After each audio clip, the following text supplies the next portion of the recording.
എന്നാൽ ഒരു ദൃശ്യം ഏവരെയും അസ്വസ്ഥപ്പെടുത്തുന്ന ഒരു ദൃശ്യം സമൂഹ മാധ്യമങ്ങളിൽ ഇപ്പോഴും പ്രചരിക്കുന്നുണ്ട്. കനത്ത മലവെള്ളപ്പാച്ചിലിൽ കുട്ടാറിൽ ട്രാവലർ അടക്കമുള്ള വാഹനങ്ങൾ മഴ പെയ്ത് ഒഴുകിപ്പോകുന്ന ദൃശ്യങ്ങൾ. JCBയും ടിപ്പറും ഒക്കെ തന്നെ മഴയിൽ മുങ്ങി നിൽക്കുന്നു. കനത്ത മഴയെ തുടർന്ന് ജലനിരപ്പ് ഉയർന്നതുകൊണ്ട് തന്നെ മുല്ലപ്പെരിയാർ അണക്കെട്ട് തുറന്ന് വെള്ളം പുറത്തേക്ക് ഒഴുക്കാനായി തുടങ്ങിയിട്ടുണ്ട്.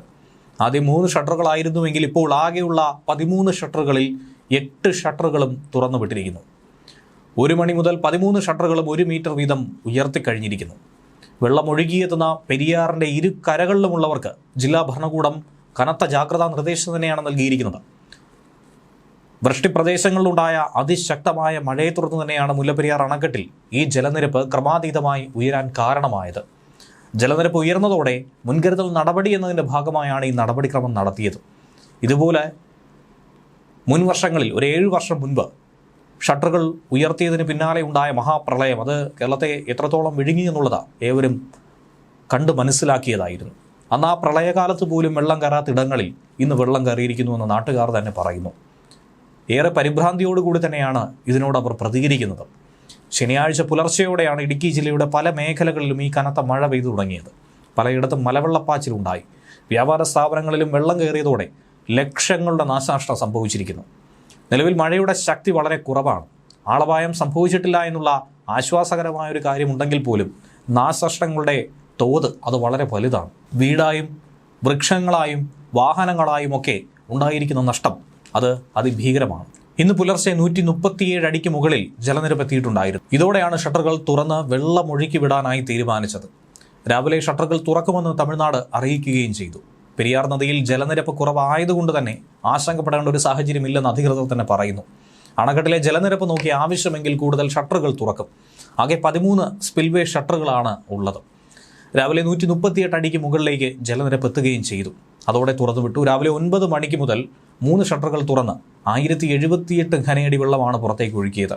11 മണിയോടെ 5 ഷട്ടറുകൾ കൂടി തുറന്ന് പുറത്തേക്ക് വെള്ളത്തിൻ്റെ ഒഴുക്കുന്ന അളവ് 3763 ഘനയടിയാക്കി. പരമാവധി 5000 ഘനയടി വെള്ളം സ്പിൽവേ ഷട്ടറുകൾ വഴി പുറത്തേക്ക് ഒഴുക്കിവിടാൻ തീരുമാനിച്ചു. അങ്ങനെ 8 ഷട്ടറുകളായി 1 മണിയോടുകൂടി അത് 13 ഷട്ടറുകളിലേക്ക് എത്തി. ഏറ്റവും ഒടുവിൽ കിട്ടിയ കണക്കനുസരിച്ച് 138.6 അടിയാണ് ഡാമിലെ ജലനിരപ്പ്. ഡാമിലേക്ക് ശക്തമായ നീരൊഴുക്കുണ്ട് എന്നാണ് റിപ്പോർട്ട് ലഭിക്കുന്നത്. സെക്കൻഡിൽ 5978 ഘനയടി വെള്ളം ഡാമിലേക്ക് ഒഴുകിയെത്തുന്നുണ്ട്. അതുകൊണ്ട് തന്നെ 5000 ഘനയടി വെള്ളം പുറത്തേക്ക് ഒഴുക്കി വിട്ടില്ലെങ്കിൽ ഇത് അപകടാവസ്ഥയിലേക്ക് എത്തുമെന്ന കാര്യത്തിൽ സംശയമില്ല. എന്നാൽ ഇതിൽ ആശ്വാസകരമായ ഒരു കാര്യമെന്ന് പറയട്ടെ, പെരിയാർ നദിയിലെ ജലനിരപ്പ് ഇപ്പോൾ കുറവായതുകൊണ്ട് തന്നെ ആശങ്കപ്പെടേണ്ട സാഹചര്യമില്ല എന്നാണ് അധികൃതരും പറയുന്നത്. കനത്ത മഴയെ തുടർന്ന് കട്ടപ്പന മാലി പാതയിലെ VTP പടിയിൽ ഉരുൾപൊട്ടൽ ഉണ്ടായതാണ് മറ്റൊരു സംഭവം. അതിൽ 5ഓളം വീടുകൾക്കാണ് നാശനഷ്ടം സംഭവിച്ചത്. അതിഭയങ്കര ശബ്ദത്തോടെ ഉരുൾപൊട്ടലിൽ 5 ഏക്കറോളം സ്ഥലത്തെ കൃഷി പൂർണ്ണമായും ഒലിച്ചു പോവുകയാണ് ചെയ്തത്. ചില്ലറ നാശനഷ്ടമൊന്നും തന്നെയല്ല അവിടെ സംഭവിച്ചത്. റോഡുകളടക്കം ഒലിച്ചുപോയി. 2018 ഉരുൾപൊട്ടലുണ്ടായ മേഖല ഏതാണോ അതേ മേഖലയിൽ തന്നെയാണ് വീണ്ടും ഇത് സംഭവിച്ചിരിക്കുന്നത്. വീടുകൾക്ക് മുന്നിലേക്ക് കല്ലും മണ്ണും ചെളിയും ഒക്കെ ഒഴുകിയെത്തി.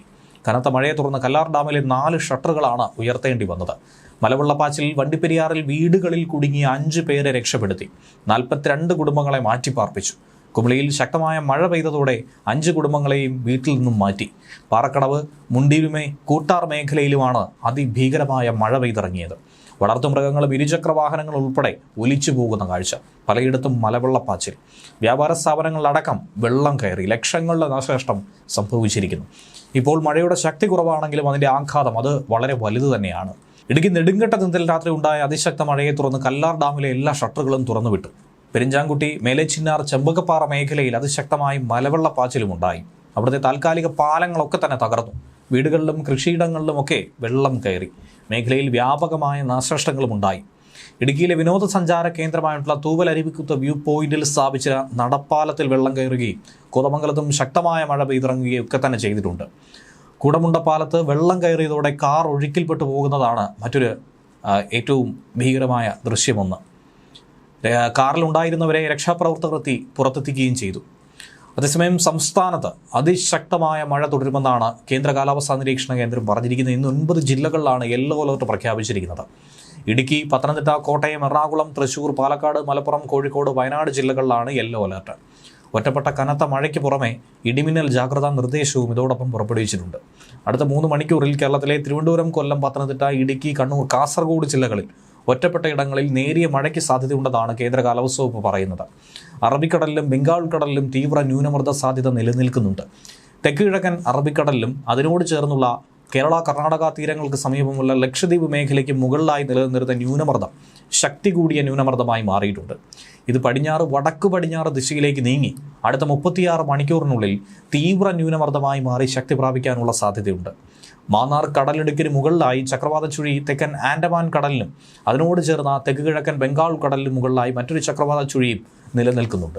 ഇതിൻ്റെ സ്വാധീന ഫലമായി ഒക്ടോബർ 21 തെക്ക് കിഴക്കൻ ബംഗാൾ ഉൾക്കടലിൽ ന്യൂനമർദ്ദം രൂപപ്പെടാൻ സാധ്യതയുണ്ടെന്നാണ് മുന്നറിയിപ്പ്. വടക്ക് പടിഞ്ഞാറ് ദിശയിലേക്ക് നീങ്ങി തുടർന്നുള്ള 48 മണിക്കൂറിനുള്ളിൽ തെക്കൻ ബംഗാൾ ഉൾക്കടലിലേക്കും അതിൻ്റെ മധ്യഭാഗങ്ങളിലും അതിനോട് ചേർന്ന പടിഞ്ഞാറൻ മധ്യ ബംഗാൾ ഉൾക്കടലിലുമുള്ള ഭാഗങ്ങളിൽ തീവ്ര ന്യൂനമർദ്ദമായി ഇത് ശക്തി പ്രാപിക്കാനും സാധ്യതയുണ്ട്. കേരളത്തിൽ ഇനിയുള്ള 7 ദിവസം നേരിയ ഇടത്തരം മഴയ്ക്കോ ഇടിയോടുകൂടിയ മഴയ്ക്കോ സാധ്യതയുണ്ടെന്നാണ് മുന്നറിയിപ്പ്. ഒക്ടോബർ 18 മുതൽ 24 വരെ ഒറ്റപ്പെട്ട ശക്തമായ മഴയ്ക്കും ഇന്നും നാളെയും ഒറ്റപ്പെട്ട അതിശക്തമായ മഴയ്ക്കുമാണ് സാധ്യതയുള്ളത്. അടുത്ത 5 ദിവസം ഇടിമിന്നലിലും അതിവേഗത്തിൽ കാറ്റ് വീശാനും സാധ്യതയുണ്ടെന്നും കേന്ദ്ര കാലാവസ്ഥാ വകുപ്പ് പറയുന്നുണ്ട്. ഇനിയുള്ള 5 ദിവസത്തേക്കുള്ള മഴ സാധ്യതാ പ്രവചനവും പുറത്തുവിട്ടിട്ടുണ്ട്. ഓറഞ്ച് യെല്ലോ അലർട്ടുകളാണ് പ്രഖ്യാപിച്ചിരിക്കുന്നത്. ഓറഞ്ച് അലർട്ട് പ്രഖ്യാപിച്ചിരിക്കുന്നത് 18-ാം തീയതി പത്തനംതിട്ട, കോട്ടയം, ഇടുക്കി ജില്ലകളിലും 19-ാം തീയതി മലപ്പുറം, കോഴിക്കോട്, കണ്ണൂർ, കാസർഗോഡ് ജില്ലകളിലുമാണ്. യെല്ലോ അലർട്ട് 18-ാം തീയതി എറണാകുളം, തൃശൂർ, പാലക്കാട്, മലപ്പുറം, കോഴിക്കോട്, വയനാട് ജില്ലകളിലും 19-ന് പത്തനംതിട്ട, കോട്ടയം, ഇടുക്കി, എറണാകുളം, തൃശൂർ, പാലക്കാട്, വയനാട് ജില്ലകളിലും 20-ാം തീയതി പത്തനംതിട്ട, കോട്ടയം, ഇടുക്കി, എറണാകുളം, തൃശൂർ, പാലക്കാട്, മലപ്പുറം, കോഴിക്കോട്, വയനാട്, കണ്ണൂർ, കാസർഗോഡ് ജില്ലകളിലും 21-ന് പത്തനംതിട്ട, കോട്ടയം, ഇടുക്കി, എറണാകുളം, തൃശൂർ, 22 കൊല്ലം, പത്തനംതിട്ട, കോട്ടയം, ഇടുക്കി, എറണാകുളം, തൃശൂർ, പാലക്കാട് എന്നീ ജില്ലകളിലുമാണ് യെല്ലോ അലർട്ട് കേന്ദ്ര കാലാവസ്ഥാ വകുപ്പ് പറഞ്ഞിരിക്കുന്നത്. ഒറ്റപ്പെട്ട ശക്തമായ മഴയ്ക്കുള്ള സാധ്യത. ഇതോടൊപ്പം പൊതുജനങ്ങൾക്കുള്ള ജാഗ്രതാ നിർദ്ദേശവും പുറപ്പെടുവിച്ചിട്ടുണ്ട്. ഉരുൾപൊട്ടൽ, മണ്ണിടിച്ചിൽ, വെള്ളപ്പാച്ചിൽ സാധ്യതയുള്ള മേഖലകളിൽ താമസിക്കുന്നവർ അധികൃതരുടെ നിർദ്ദേശാനുസരണം സുരക്ഷിതമായ ഇടത്തേക്ക് മാറി താമസിക്കേണ്ടതാണ്. നദിക്കരകൾ, അണക്കെട്ടുകളുടെ കീഴ്പ്രദേശങ്ങൾ എന്നിവിടങ്ങളിൽ താമസിക്കുന്നവരും അപകട സാധ്യത മുൻകൂട്ടി കണ്ട് അധികൃതരുടെ നിർദ്ദേശാനുസരണം മാറി താമസിക്കണം. ദുരന്ത സാധ്യതാ പ്രദേശങ്ങളിൽ താമസിക്കുന്നവർ നിർബന്ധമായും തങ്ങളുടെ പ്രദേശത്ത് ക്യാമ്പ് തുറന്നുവെന്ന് ഉറപ്പാക്കി പകൽ സമയത്ത് തന്നെ അങ്ങോട്ടേക്ക് മാറി താമസിക്കണം. അതിനുവേണ്ടി തദ്ദേശ സ്ഥാപന, റവന്യൂ അധികാരികളുമായി ബന്ധപ്പെടണം. ശക്തമായ കാറ്റിന് സാധ്യത ഉള്ളതുകൊണ്ട് തന്നെ അടച്ചുറപ്പില്ലാത്ത വീടുകളിൽ താമസിക്കുന്നവരും മേൽക്കൂര ശക്തമല്ലാത്ത വീടുകളിൽ താമസിക്കുന്നവരും പ്രത്യേക ജാഗ്രത പാലിക്കണം. അപകടാവസ്ഥ മുന്നിൽ കാണുന്നവർ അധികൃതരുമായി ബന്ധപ്പെട്ട് സുരക്ഷിത ഇടങ്ങളിലേക്ക് മാറി താമസിക്കേണ്ടതാണ്. കാറ്റിൽ മരങ്ങൾ കടപുഴകി വീണും പോസ്റ്റ് തകർന്നും ഒക്കെ ഉണ്ടാകാനിടയുള്ള അപകടങ്ങളെ ശ്രദ്ധിക്കണം. ശക്തമായ മഴ പെയ്യുന്ന സാഹചര്യങ്ങളിൽ ഒരു കാരണവശാലും നദി മുറിച്ച് കടക്കാനോ നദികളിലോ മറ്റ് ജലാശയങ്ങളിലോ കുളിക്കാനോ മീൻ പിടിക്കാനോ മറ്റാവശ്യങ്ങൾക്ക് ഇറങ്ങാൻ പാടുള്ളതുമല്ല. ജലാശയങ്ങൾക്ക് മുകളിലെ മേൽപ്പാലങ്ങളിൽ കയറി കാഴ്ച കാണുകയോ സെൽഫി എടുക്കുകയോ കൂട്ടം കൂടി നിൽക്കുകയോ ചെയ്യരുത്. മഴ ശക്തമാകുന്ന അവസരങ്ങളിൽ അത്യാവശ്യമല്ലാത്ത യാത്രകൾ പൂർണ്ണമായും ഒഴിവാക്കണം. വെള്ളച്ചാട്ടങ്ങൾ, ജലാശയങ്ങൾ, മലയോര മേഖലകൾ എന്നിവിടങ്ങളിലേക്കുള്ള വിനോദയാത്രകൾ മഴ മുന്നറിയിപ്പ് മാറുന്നതുവരെ പൂർണ്ണമായും ഒഴിവാക്കണം.